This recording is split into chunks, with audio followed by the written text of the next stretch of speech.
biggest takeaway from what you've seen today? You start, Raj Chengappa, your first big takeaway. Give me one takeaway and then we'll take the discussion forward.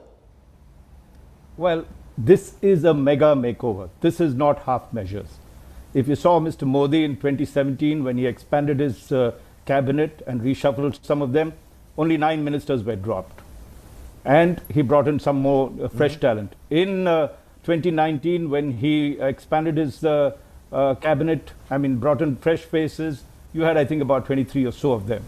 This is 43. This is a huge amount of people that have been brought in. I think it signals that Mr. Modi understands the serious crisis of credibility that his government faced post the second wave.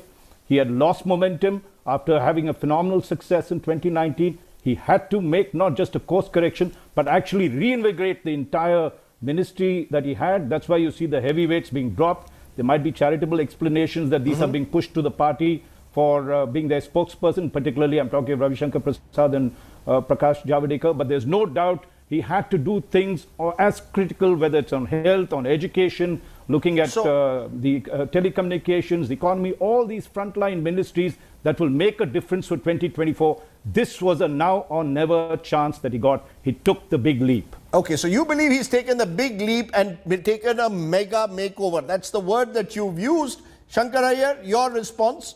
Do you believe that he's taken that mega, is this a mega makeover of a government in post-pandemic India, particularly post-COVID 2.0?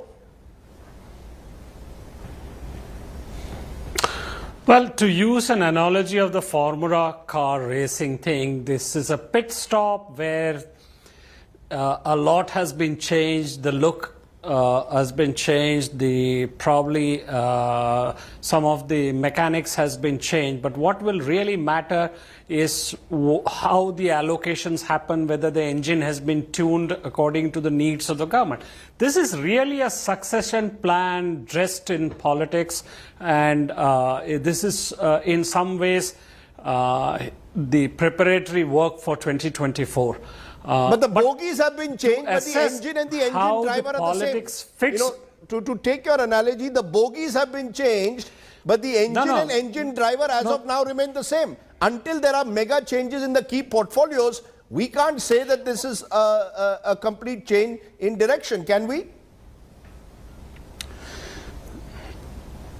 So, we will know how well this car will run depending on what kind of portfolio allocation we see and what is the agenda that has been set. Remember, it's not just portfolio allocation. It's also about what kind of agenda that you're setting.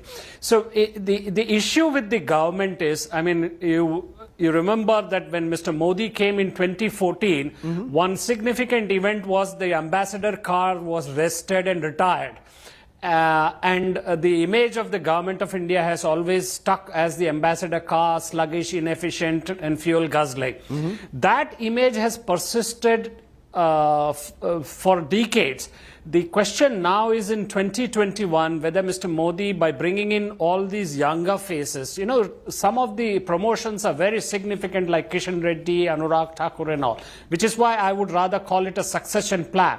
And how he allocates the portfolio and what kind of charge he puts and what is the agenda that is being unveiled tomorrow, we will know what whether this is a mega makeover of politics or mega makeover of governance.